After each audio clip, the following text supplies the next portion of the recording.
Bonjour, c'est Cryptolyse. Alors aujourd'hui, nous faisons notre vidéo notamment des 5 cryptos qui ont été sélectionnés notamment sur le Discord et qui ont lieu tous les 15 jours. Si vous n'avez pas voté, n'hésitez pas à regarder notamment l'onglet sondage du Discord pour pouvoir le faire sur justement jeudi dans 15 jours pour pouvoir voter sur les prochaines.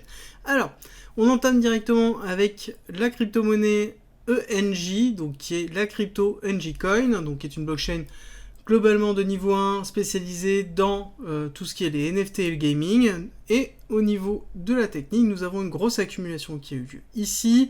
Nous avons un schéma de Wyckoff qui s'est terminé en BCARST SOUT, donc une distribution classique. Donc là, on était dans une base de réaccumulation qui s'est clôturée en distribution, avec derrière une cassure qui s'est effectuée, notamment une cassure du saut. Et donc là, on est bien en train de la valider, et globalement, on va avoir des targets plus basses. Si on regarde un petit peu au niveau de notre spawn zone, on est au milieu. Pourquoi on est au milieu? Parce que je vais retirer, on va le remettre tout de suite, tac, le Fibonacci de retracement pour vous expliquer tout simplement pourquoi nous sommes, hop, intéressant, parce que tout simplement on était déjà au niveau du 786, donc ça restait une bonne zone pour pouvoir s'exposer à ce type d'actifs, en DCA notamment, bien évidemment en licence à position. Alors, ce qui est intéressant de voir, c'est qu'on a atteint un certain nombre de targets réels et limites très très bien faites. Ici, dans cette chute, en 3 temps, nous avons bien ici cette première impulsion, le retracement, et si on regarde, on est bien du 1 pour 1 à l'heure actuelle, et on est allé chercher vraiment ce 1 pour 1 sur cette bougie, hein, donc c'est vraiment limite parfait. On avait une corrélation avec le 382 qui a eu lieu ici aussi à 0,55 2, donc pareil, on a bien touché, on est en train de consolider dans cette zone-là. La prochaine target, pour moi, est le 1,618 de cette prolongation ici d'accumulation dont on va discuter tout à l'heure, et le 1 pour 1, donc c'est-à-dire le 10% de la prolongation, qui se trouve à 0,22 et qui est juste en dessous notamment d'un cluster de liquidité, d'une liquidité à 369, donc on a quelque chose de très fort dans cette zone-là, et sur lequel on pourrait notamment avoir un prix qui va justement aller chercher, donc on va descendre un petit peu la spot zone pour aller travailler cette zone-là. Surtout que nous avons cet order block qui se trouve ici, que je n'ai pas noté, hop, qu'on renote, qui se trouve ici, que l'on peut aller travailler notamment. On voit qu'on est allé toucher le haut, mais on ne s'est pas enfoncé, donc là on a du travail à faire pour pouvoir repartir à la hausse, et pouvoir notamment faire un nouvel ATH et une nouvelle type de structure. Nouvel type de structure, oui, parce que tout simplement nous avons terminé ici, globalement une vague 1 et une vague 2 d'Elliott, donc ce qu'on va attendre c'est derrière une nouvelle schématique de fractalité pour pouvoir se mettre en place, donc quelque chose qui va nous faire ici vague 1, vague 2, vague 3, vague 4, vague 5, et ce qui correspondrait notamment ici à vague 1, vague 2, et potentiellement vague 3, d'accord, 4, 5. Par contre, pour pouvoir se faire, il est évident qu'on doit terminer ici cette zone-là, et donc pour ce faire, on doit terminer l'accumulation qui est en cours, accumulation qui a commencé à se mettre en place ici, d'accord. On a bien justement un arrêt de la tendance, premier arrêt qui a été effectué sous forme de psy avec une remontée, cassure directement, donc là on a vraiment l'arrêt de la tendance avec un début de travail de break of structure et on a break ensuite. Donc là on est dans le STB, on pourra avoir une remontée notamment dans la zone des 1,8, 1,2, enfin des 1,1, 1,2 quasiment, 1,18, 1,2, donc ce petit order block qui se trouve ici, pour aller avoir une continuité baissière si jamais on a une accélération du spring. Si on n'a pas d'accélération haussière pour faire le spring, ça veut dire qu'on est toujours dans le STB, qu'on n'est pas parti en attendant ici une accumulation, ce qui n'est pas encore le cas. On a des petites infos qui sont en train de se faire, mais ici on a un SI, on a un SC, on a un AR, on a un ST, mais on est plus sous une forme de compression du prix classique avec le manque de liquidité à l'heure actuelle du monde des cryptos, donc quelque chose qu'on retrouve un petit peu classiquement sur tous les altcoins, surtout sur les altcoins, étant que même sur le BTC on l'a. Ensuite on a une accélération haussière qui pourrait nous amener notamment sur une target de 8$ en 1,618 pour une vague 3 classique, et si jamais on la prend un peu profondément, hop, sur le 1,618 du retracement, on aurait 7,8 comme target sur du très long terme. Après NJ, fondamentalement, c'est quelque chose qui est solide avec quand même pas mal de projets.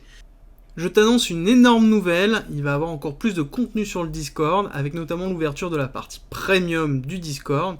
Concrètement, c'est quoi?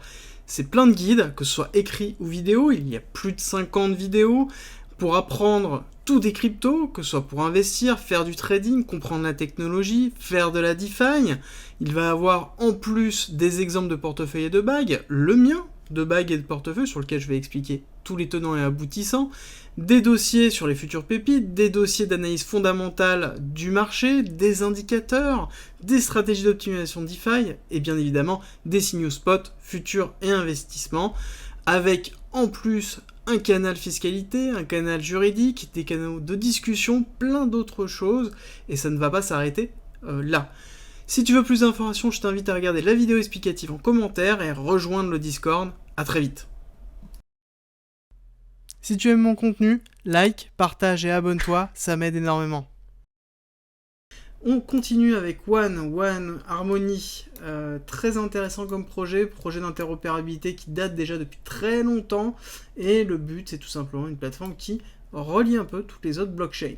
Alors, nous avons une grosse accumulation, comme je vous dis, c'est quelque chose qui existe depuis très longtemps, avec derrière un schéma héliotiste qui s'est terminé, et un autre qui commence. Donc on a vague 1, vague 2, vague 3, vague 4, 5 terminés notamment en octobre 2021, retracement A, B, C effectué, et nous sommes actuellement dans la C, qui est le retracement d'une grande 2. Voilà, pour être totalement clair avec vous, on a un objectif qui se trouve en 1, à 0,2135 avec notamment un cluster de liquidité à 0,018, ce qui me semble tout à fait logique pour une continuité baissière.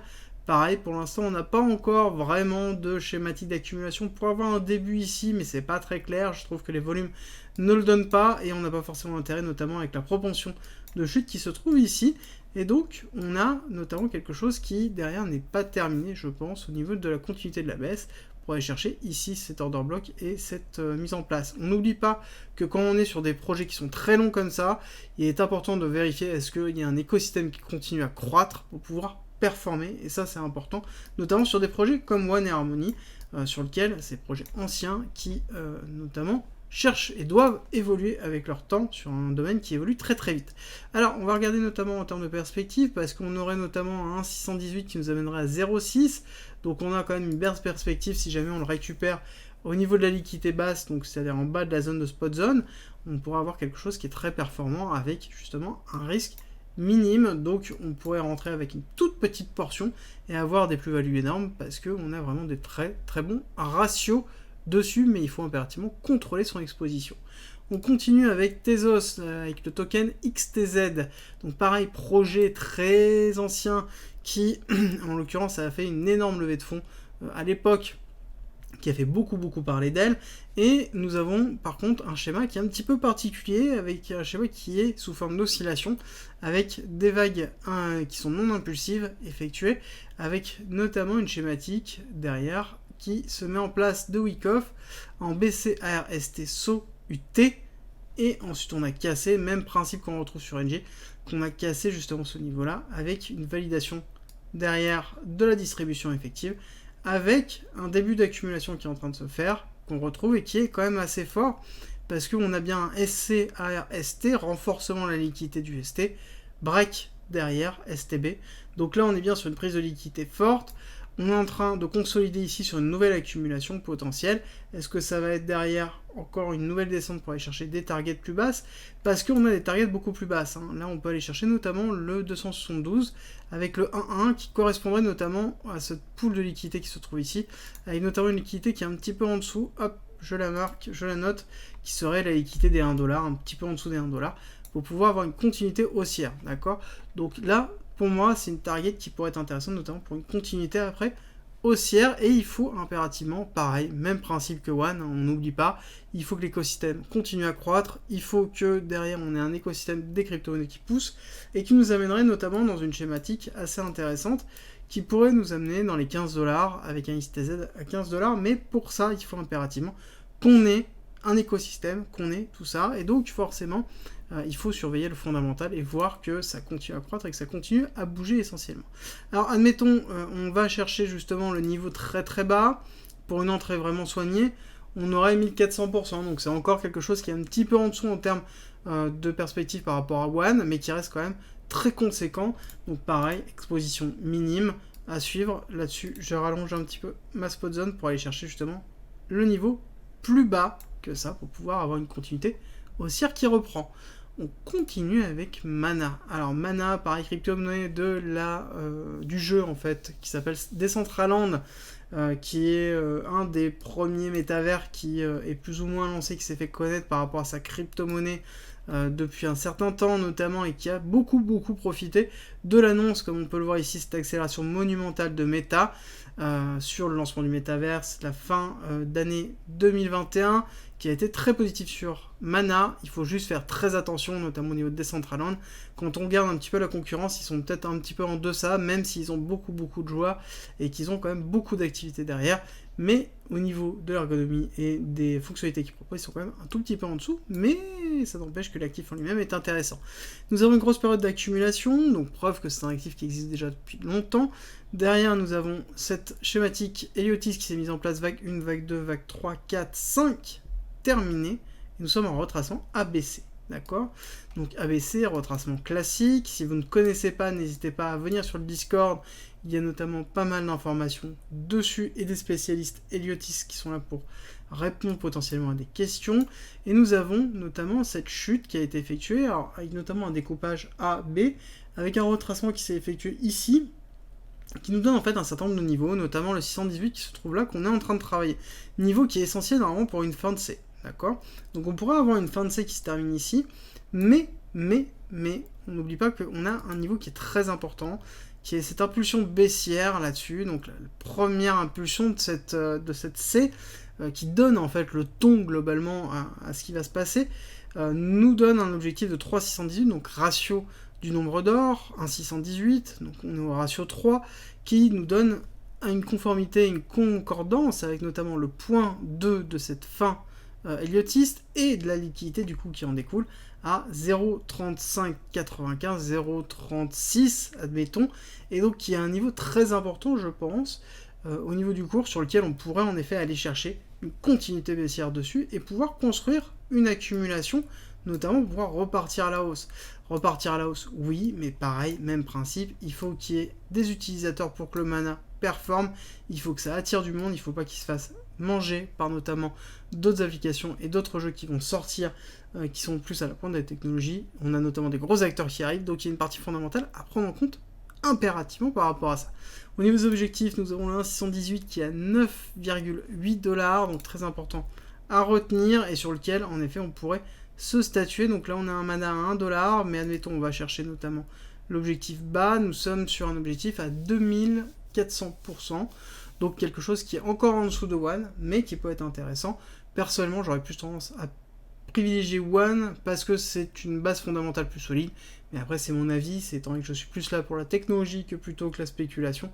Non, en général j'aurais plus tendance à aller sur du fondamental solide. En tout cas, entre les deux, j'aurais plus tendance à dire que One, en tant que blockchain, apporte plus de use case que Mana et Decentraland sur l'utilisation qu'ils en ont. Mais encore une fois, ce n'est que mon avis. On continue notamment dans HBAR. HBAR, vous me l'avez demandé, donc Hedera Hgraph, gros projet encore, qui est un concurrent globalement des blockchains. Alors, on va l'appeler une blockchain d'ordre général, mais c'est un distributed ledger. Il y a beaucoup de blockchains maintenant qui utilisent cette technologie-là, donc on ne va pas faire de différence entre les deux. C'est quelque chose qui est très intéressant fondamentalement, et qui a une très bonne communication, et qui a déjà, on va dire, une communauté très forte derrière, et pas mal de use cases, donc c'est intéressant de pouvoir le suivre. Alors, nous avons ici un schéma Heliotis pareil terminé, vague 1, vague 2, 3, 4, 5. 5 terminé, retracement ABC en cours. ABC très profond, hein, on a une C très profonde, et si on regarde notamment les ratios, on voit qu'ici on est allé chercher le 382, d'accord, on est allé chercher pile poil encore une fois un ratio de Fibonacci sur la continuité baissière, donc ça montre à quel point justement quand même il y a un impact très fort des ratios de Fibonacci sur tout simplement la cohérence des prix et des mouvements de prix qui sont effectués, et le fait de faire 5 analyses d'affilée, ça permet de s'en rendre compte assez rapidement. Du coup on est dans un order block important, on est dans une spot zone intéressante, on est passé en dessous du 786, donc on renforce l'intérêt de pouvoir faire globalement un achat si on veut s'exposer notamment sur le Hedera Graph, sur le Hedera, excusez-moi, Hgraph, ou est-ce que c'est le bon moment ou pas? Le prochain niveau, il est le 1,618 qui se trouve notamment au cluster de liquidité très bas, hein, qui est ici l'équal low qui a été laissé notamment à cet endroit-là, sur l'avant vague 1, avant l'accélération très forte qui a eu lieu.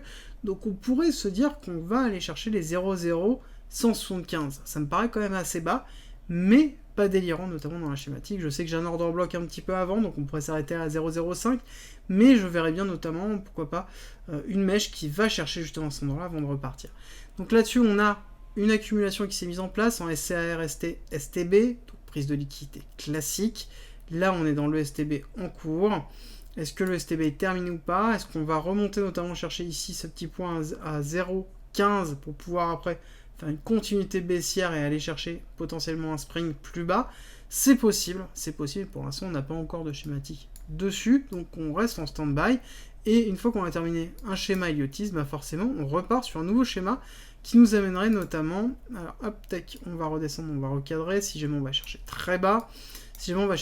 nous aurions le 1,618 à quasiment $1 à 0,93.